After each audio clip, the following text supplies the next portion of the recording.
How's it going, guys? Casey here with the Coyote Works channel. We're up on a friend of mine's property. They just told me about an old logging camp that was up here. So we're gonna go see if we can't poke around in some of the old can dumps from the logging camp. Maybe we can't find some old bottles or some cool treasures and learn a little bit about the history of the site.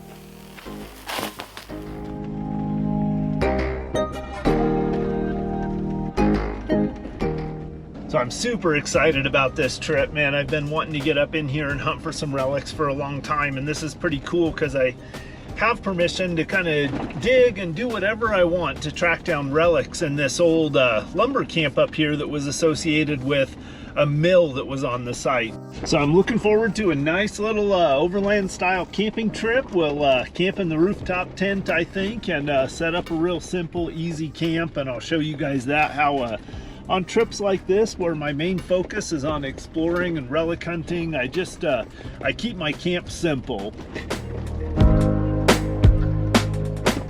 So I'm just tooling along really slow here because we're getting closer to the spot where that old camp was supposed to be. And it was a pretty substantial camp. There's another person that lives locally where I am who actually went to school up at this camp. I'm guessing that was 1930s, 1940s, somewhere in there. Now, one thing about this time of year is it's kind of my last little window to get out and actually find relics and treasures and stuff, because any day now the snow could hit the ground, and I'm kind of looking forward to want to squeeze in as much relic hunting as I can on this last one of my last trips before the snow covers the ground. Found our first little spot here. We're going to search around. There's a little can dump that I just spotted. I'm just going to grab a quick little snack. So I got some good energy in me to do some digging. A little bow tie pasta salad that I get from this local grocery that's really, really good. It's got like Parmesan cheese and chicken and all kinds of good stuff in it.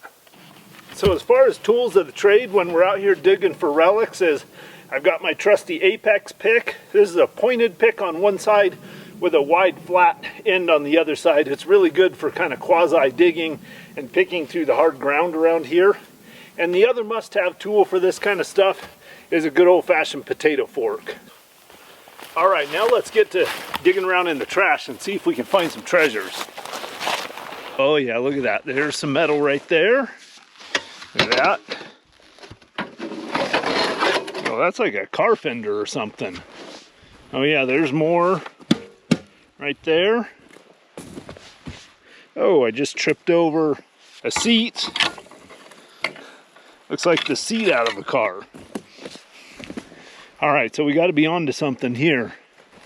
Definitely getting into a bunch of glass here. Let's see, yeah, it's older screw top, so yeah, I'm thinking this is all looking 30s-ish. Oh yeah, here we go.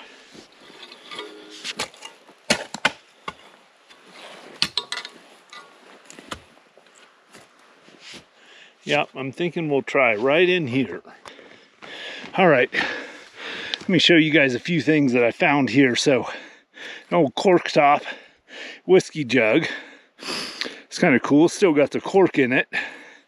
Another cork top whiskey jug. So nothing super cool as far as relics go, but we are still learning more about the site all the time. Oh, here's another cork top, still has the cork in it bottle. God, I wish I could find one of those whole bottles. Yeah, I mean, everything is pretty much in that 30s era, maybe even into the 40s a little bit. So not super old, but you know, learning a lot more about the camp. Things like shoe polish would indicate that they had some nicer events. Obviously lots of whiskey jugs in here. There was a lot of drinking going on, which you would expect at a logging camp, and but also some finer, like, you know, some finer dishes. Like this has some really intricate patterns on it. It's a very cool little dish and very fine. Really interesting that something like this made the journey all the way out here to this camp. So I want to go find a little spot to camp tonight, maybe even get our camp set up And then we'll take a little bit more time to dig around and search for some relics after we get our camp set up, I'm thinking. Part of the issue is right now is it's been in the 20s at night, so the ground is just frozen solid. So the digging is definitely a little bit of a challenge. Well, let's go find us a campsite.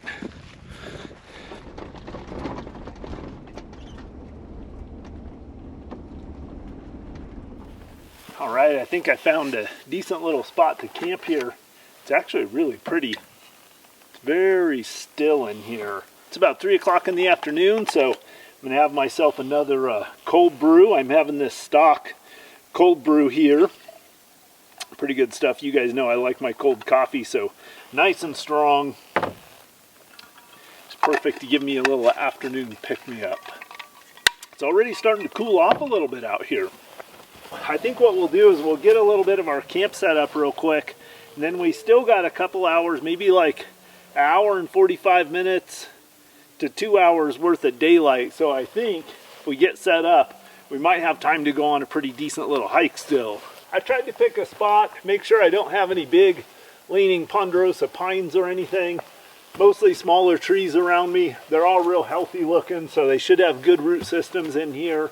Not expecting any storms or any big wind tonight, so we should be good to go here, but that's one thing you always want to watch for is any kind of potential hazard trees around you.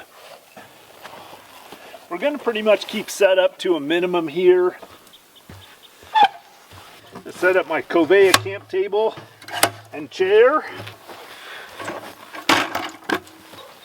Yeah, I tell you guys, it is cooling off fast actually. My kitchen box, and I think we'll go ahead and set up the ready light because it gets dark early now, and we'll be probably cooking dinner and everything after dark, so we'll want a little bit of light. And any of you guys that have watched any of my other videos know how much I like this ready light.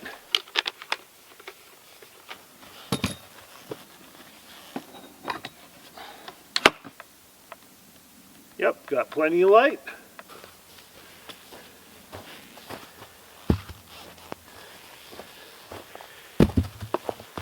All right, just putting the finishing touches on the fire reflective wall. Make it nice and tight. There we go, I think that'll work. So one thing that you guys will notice is that whenever I'm winter camping, really almost any time I'm going to have a campfire, I'm going to do this half moon kind of reflective wall. So this does two things. This, number one, kind of helps radiate the heat or contain the heat in this little area out in front of it. And number two, if you build it tall enough, it creates a little bit of a thermal updraft back here that keeps the smoke going up. So even if the breeze is blowing this way, at least it lifts the smoke up a little bit higher and oftentimes helps keep the smoke out of your eyes. So fire reflective wall is definitely the way to go. So we're going to go ahead and stand up the rooftop tent. I'm running the Free Spirit Recreation Evolution Series hard shell tent. It sets up easy. It's fairly low profile on top of the rig, and just a really functional tent. Same thing on this side. We'll just kind of push up on it as we stand up.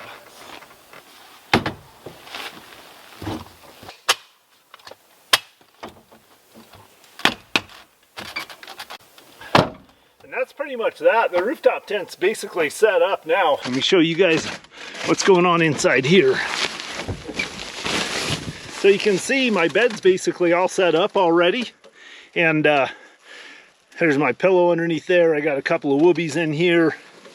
Towel right there is basically just to put my boots on, so take me about another minute and a half to have my bed all ready to crawl in. All right, next thing on the agenda, we're gonna get some firewood. So I've got the Makita 18 volt dual battery chainsaw, and I might touch up the teeth on it really quick. You know, one thing I always feel like is important is when you have tools, and I feel like this is as important as having tools, is having the tools to maintain those tools in your kit. So I've got a little saw file kit here. a flat file, a couple of round files. With this little kit, I can make pretty quick work of sharpening this blade up.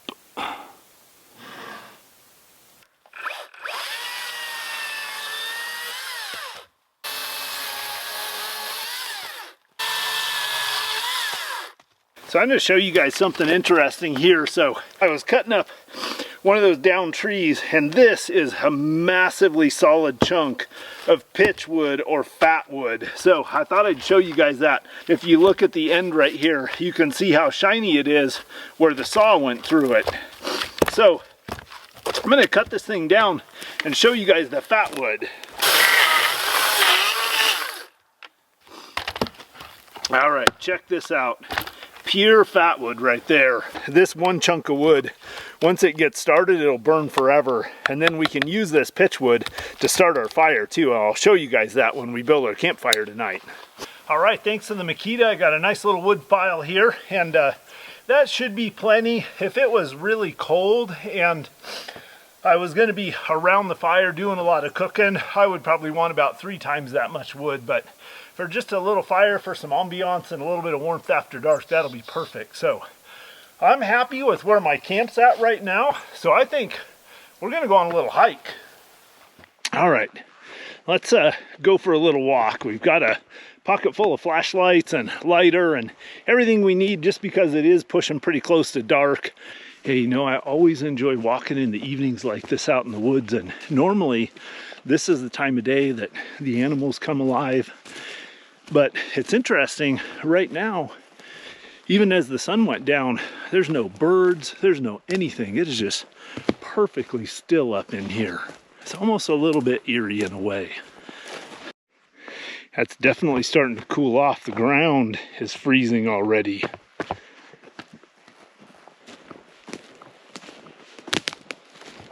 So I just wanted to show you guys here out in this country where you can find the fat wood, or where's a really reliable source. So this is an old down pine tree, and down in the root system, I think you guys can see that yellow color right there.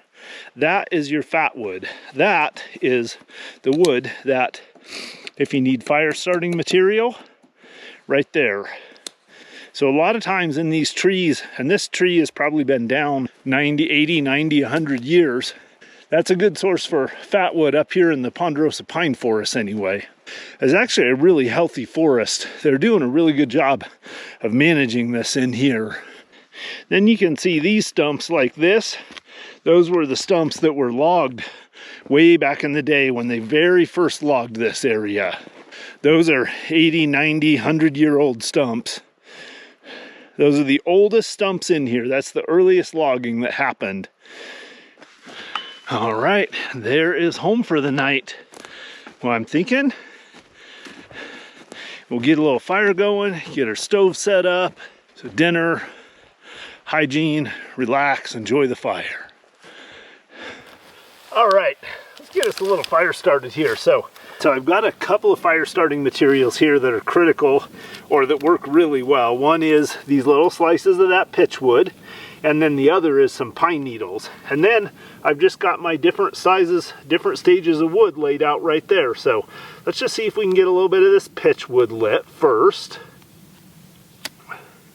And the nice thing about this pitch wood is it generally burns even when it's wet.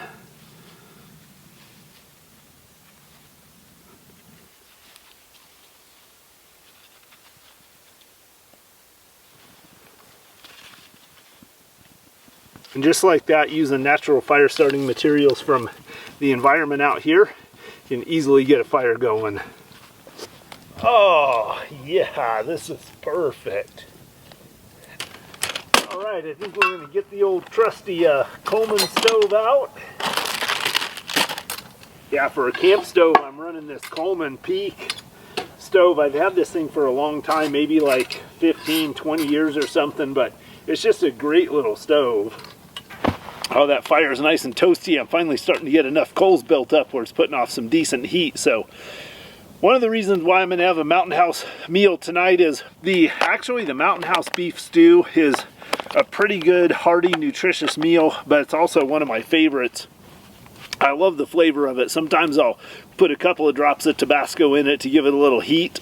So I might do that. But the other thing I'm going to try is I have this this tactical food pack that my buddy Jim Gundog sent to me, and he does all the MRE reviews on YouTube, so make sure you guys check out his channel. I'll put a little link in the description down below to it, but that's Gundog. He does all kinds of foreign MREs, older MREs, all kinds of MRE reviews. This is the tactical food pack rice pudding and berries, and a couple of things that I really enjoy. I'm not much of a dessert guy, but I do enjoy a good rice pudding or a good bread pudding, so I thought I would give that a try tonight. If it's any good, I'll order some more.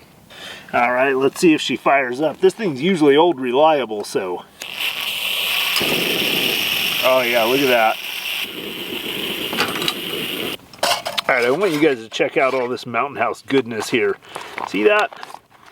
Peas, carrots, beef. A lot of people give me a hard time about eating Mountain House meals, but they're actually not only pretty good, they're actually decent for you too. They're mostly made with fresh ingredients, and the freeze-dried process is a really effective way to preserve them. And here's a little pro tip is, while your Mountain House meal is hydrating, either set it down by the fire, or sometimes what I'll do is I'll set it in the pan of water that I just boiled to keep it warm as much as possible while it's hydrating, especially in the winter time like this. Yeah, it is cold. I bet right now it's maybe 25-ish, I would guess. It probably will get down below 20 degrees tonight. That's 20 degrees Fahrenheit for all of my viewers that are in the UK or in Australia or any place else really besides the US. All right, guys, I am hungry. I think my Mountain House beef stew is nice and hydrated. Hey, another pro tip for you guys. When it comes to eating Mountain House meals, I like to eat them right out of the package. There's no sense in me dirtying one of my tin plates, but one thing that really helps is having the long-handled spork. Man, that is really good, actually. You can't beat a Mountain House beef stew or beef stroganoff for a quick, hearty meal. So I've paired my Mountain House beef stew with a blackberry hint tonight. The faint undertones of blackberry and the hint really offset the beef flavor of the stew. Perfect, perfect. Just cleanses the palate just enough so that you can fully enjoy that next bite of the Mountain House beef stew. Man, guys, I'm gonna have to shut you off and sit here and enjoy my dinner. Now I've got some water boiling. I'm gonna try this tactical food pack rice pudding and berries. It sure is nice hanging out here by the fire. This really dense, hard, dried pine that I'm burning is actually burning pretty decent. Small flame, but nice and hot flame, so that's good. With some of these pitch knots and things like that, it makes a pretty good fire. So it's about the best you can hope for. Pine is such a soft wood, and it just burns so fast. It burns fast and it doesn't create great coals, so finding some good solid knot wood from the pine is about the best you're going to do up in a ponderosa pine forest, for firewood anyway. All right, guys, the tactical food pack rice pudding and berries looks like it is done. Let's try this and see how it is. Man, guys, that is really good. It's got a nice custardy flavor to it. God, that is unbelievable how good that is. The raspberry flavoring in it tastes a lot like fresh raspberries too. It doesn't have that artificial raspberry flavor. This is living, man. Enjoying something good to eat right by a fire. I got a nice full moon up there. It's just starting to come up above the trees there. Yeah, life just doesn't get much better than this. And I know I say that all the time, but man, I sure mean it. Like always, I've come to that time of my video when I wanted to take a minute and thank everyone that's contributed to the Gas and Tires Fund by clicking on the PayPal donate link in the description of my video down below. Man, as always, I just want to say how much I appreciate all the direct contributions from you guys. Those contributions from you guys are really what allows me to keep going and stay independent and free of corporate sponsorships. So I really appreciate all of you that contribute to the Gas and Tires Fund. If any of the rest of you want to make a monetary contribution to my channel, the best way to do it is just click on that PayPal donate link in the description of the video down below. Every little bit helps and every little bit's much appreciated. If there's a special message you want me to throw out there, you can always leave it in the comments when you do the PayPal donate. So once again, really appreciate all those contributions, guys. Alright, so I'm buttoning up my camp, getting ready to head up in the rooftop tent. And one of the things that's kind of a winter camping trip is when it's cold like this, like again right now it's probably in the 20s, well below freezing, your ice chest becomes the thing that keeps your food from freezing instead of the thing that keeps it cold. So when it's this temperature out here and I have bananas and stuff in there that I don't really want to freeze solid, so I think what I'm going to do is I'll actually set this ice chest inside my Jeep, and that way there will be even a less chance that the stuff in here will freeze solid overnight. Set that right there in my back seat. Hygiene is really important, but my paper towel, my wet paper towel, and my sanitary wipes are freezing. As soon as I set them down on the table, they start to freeze. Whew, my fingers thawed back out after washing my hands and everything. I'll leave my, I've got my Lifesaver water jug too. Put it back in the Jeep. Put all my other water bottles inside the cooler and inside the Jeep except the ones I have up in the rooftop tent. So yeah, because everything's pretty much just going to freeze solid that's liquid and out here. Another thing I do is I just fold up my chair and toss it underneath my rig. That way, if we get any rain or snow, at least I'll have a dry chair to sit on in the morning. Okay, up and nice and cozy in the rooftop tent. I've got the Covea heater going right here, little butane heater. It's nice to be up in the tent with the heater. I really like this Evolution Series tent and how spacious it is. I have a lot of headroom in here. Yeah, so the next thing I'm going to do is I'm just going to change into a clean shirt and throw some thermal long underwear pants on. I just like to have some kind of a layer on when it's cold like this, so just in case worst case scenario happens and I have to bail out of the tent, at least I've got some kind of a layer of clothing on. So I'm going to change real quick. Can't show you all of that. You guys will have to go over to my OnlyFans channel to see the changing scene. No, I'm just kidding. I don't have an OnlyFans. Well, good morning, guys. Oh, I slept like a baby. In fact, I slept in a little bit. I think I'm just going to throw my clothes on and head outside and get some breakfast in us. Wow, it is just a beautiful morning out here.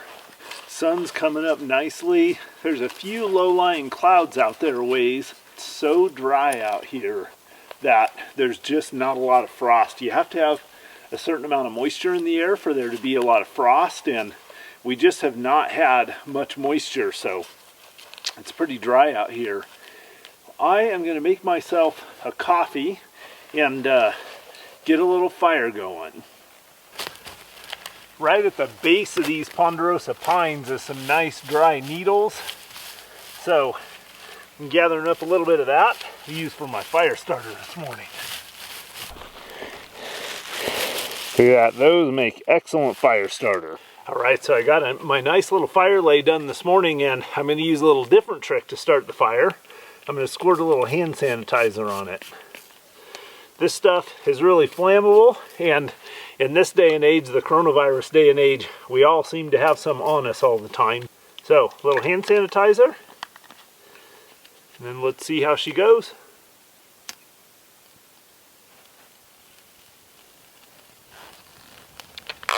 Look at that.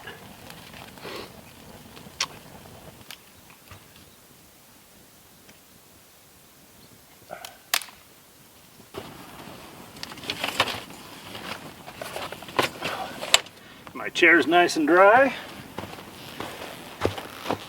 Alright, so you guys know I like iced coffee almost all year long. Every once in a while a cup of hot coffee, usually when it's snowing outside, so I'll pour some of this stock cold brew in my cup.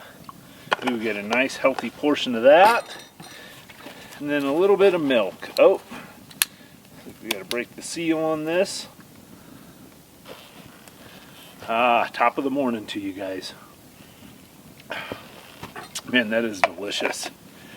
All right, well, I think the next thing is we're gonna have some breakfast, and this morning we're gonna try this Peak Refuel biscuits and gravy meal. Now, I really like the Mountain House biscuits and gravy, but I haven't tried the Peak Refuel one yet, so looking forward to seeing how it stacks up. But one thing that I noticed about this meal is that there's 2 servings in this container, and each serving is 570 calories. So there's over 1,100 calories worth of food in this package right here, which from the perspective of a survival or a bug out food makes it actually, for the size, a pretty high caloric value. So this would be a good one to throw in a bug out bag or your emergency vehicle kit or something like that. So we'll see how it stacks up. So we're gonna have a little bit of a breakfast, and then I think we're gonna go on a long walk and just kind of explore this area and see what kind of signs of any of the historic activity that might have been in here are. All right, let's see how our biscuits and gravy came out. Just pour that right out on the plate there. Well, let's give them a try. Wait, that biscuit's got a nice little bit of crunch to it.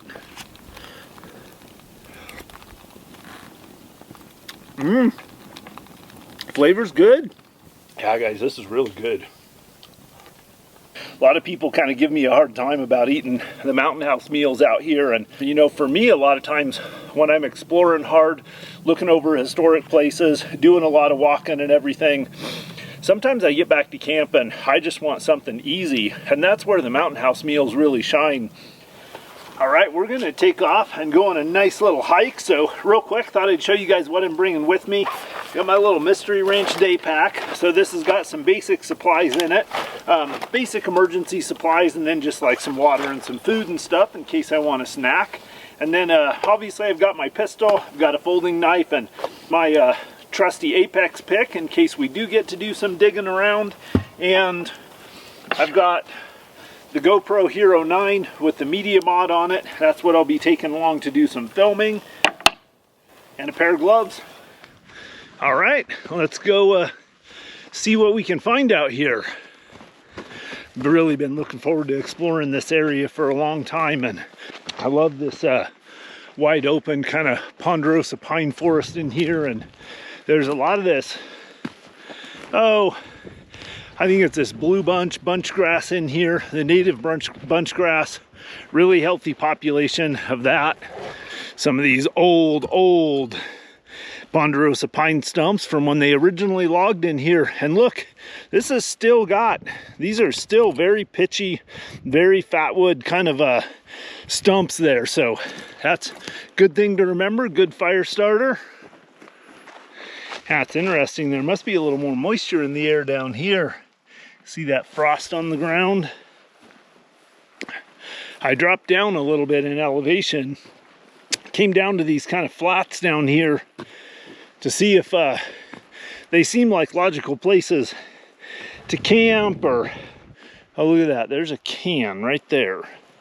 Well, now that's interesting because it's a sanitary can, so it's not an extremely old one. See what I mean by a sanitary can is it has this lip on it, so it's crimped and crimped. The seams are crimped on it instead of soldered. So there was some kind of activity here, but that could have been later. That could have been just a hunting camp or something like that. But we're going to do a little loop around it, see if we find anything else. Okay guys, check this out. Let's see if... Oh, look at that. Huh. A whole bottle laying right there on the surface. Still got the stopper in it. There's the base of another bottle. That would have been a really cool bottle right there. All right, look at this. So I saw this. That's a soldered lid off of an old fuel can. And then I looked right over here, and lo and behold,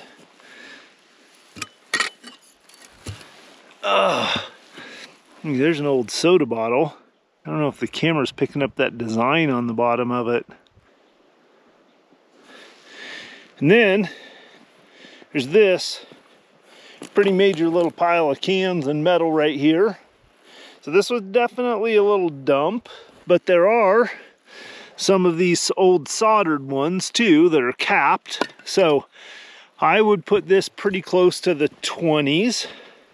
So this is kind of interesting. Where I found that bottle was right over there by that big stump sticking up right there. And then that bigger dump that I found was right over there. And this is a nice flat out here. Would have made a great place to camp. So I'm guessing, I'm looking around for more clues to confirm this theory, but my guess is that they camped out in this flat, and where those dumps were was over on the edge of the area where they camped, which was probably more like this area over here. Oh yeah, there's a can lid laying on the ground there. Yeah, so we've got a lot of kind of camp living debris in here, so I'm pretty sure that's what the scenario is here. All right, so we've covered about 3 miles so far, and it's actually starting to get warm. Dropped in elevation, and the sun's come out, the frost is starting to melt off, so I'm just gonna stop and have us a little drink and take just a quick little, maybe like a 5-minute break, and then start circling back. I'm guessing we'll go about 5 more miles on our way back to camp.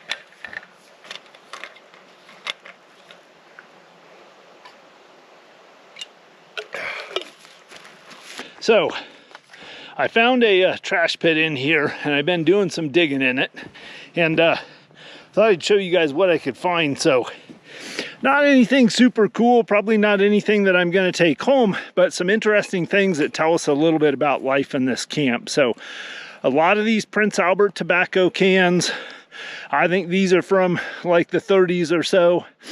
And the interesting thing is some of them have a decent amount of lettering on them that I found down underneath the ground. Another really interesting thing is I found this horseshoe. And this is a pretty big horseshoe, so this would have been like a draft horse. So that tells me that they were using draft horses up in here for the logging. Then I almost think this, maybe somebody can tell me, but I almost think this, I'm wondering if that's a drill, the end of a drill rod with that bit on it that's meant for drilling through rock. Another thing I found was a lot of saw files. So tons of these old saw files in here. Obviously that big old spring. Yeah, nothing too spectacular, but a little bit of stuff that tells us a little bit about this camp in here. Oh, I did find one other interesting thing in here, which is a chunk of obsidian. So there's none of this obsidian native up here, and this is a pretty big piece of it. So that tells me that one of the loggers probably found that somewhere else and brought it up here. So, hey, while I'm hanging out in here, and real quick while I'm thinking about it, I wanted to give a shout out to a channel I've been really enjoying watching lately. It's called the Traveling Bottle Digger. So do a search on YouTube for the Traveling Bottle Digger, and I think he's actually up in Canada or something, but seems like a pretty cool dude. Does videos of out digging old dumps for bottles. It kind of inspired me to slow down, take my time a little bit more in some of these historic sites and look for the dumps and see if I can find any neat old bottles. So that's the Traveling Bottle Digger. Drop him a comment and let him know that Coyote Works told you to give him a watch.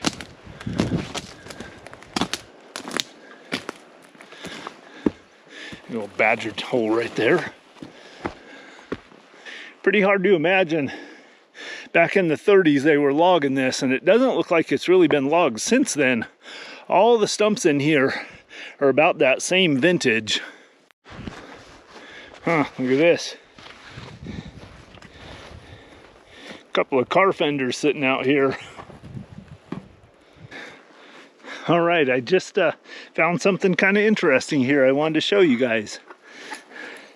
So another little example of homesteader ingenuity. So this is a can, and I'm not really sure what they made out of it, but basically they took this wire and they hooked it into the can from either end. What I'm wondering is if maybe, oh yeah, I bet that's exactly what it is. So they took a can and they made a roller out of it Probably to roll crust flat or something. That's pretty interesting. Yeah, here's a top of a bottle that I saw in there. Wow, well, I walked all that way.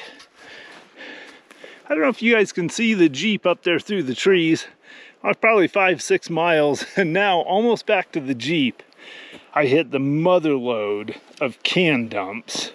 I see mason jar lids. I see cobalt glass in there. All right, so I gotta mark this spot on my GPS because this is probably the place I want to come back and dig.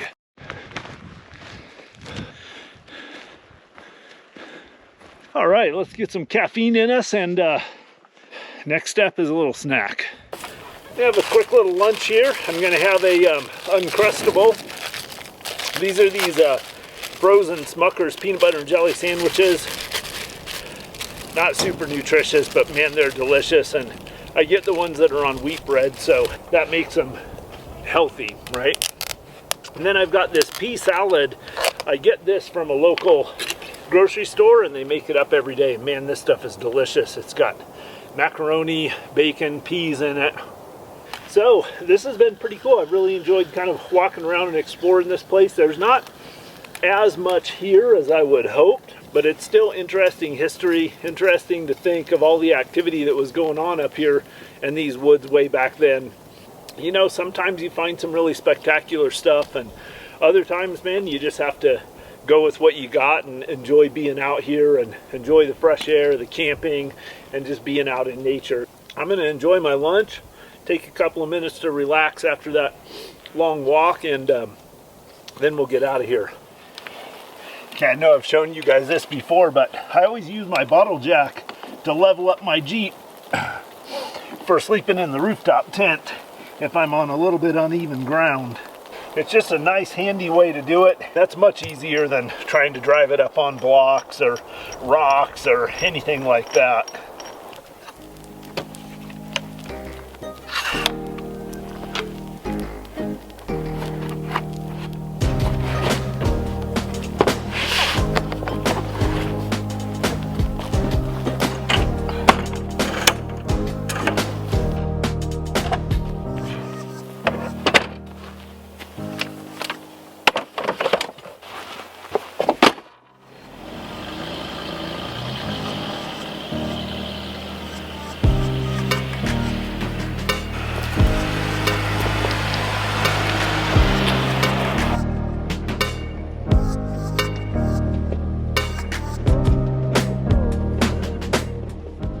Well guys, we haven't seen anything super interesting worth getting the camera out to show you guys, but I've just been enjoying the drive, working my way back out of here.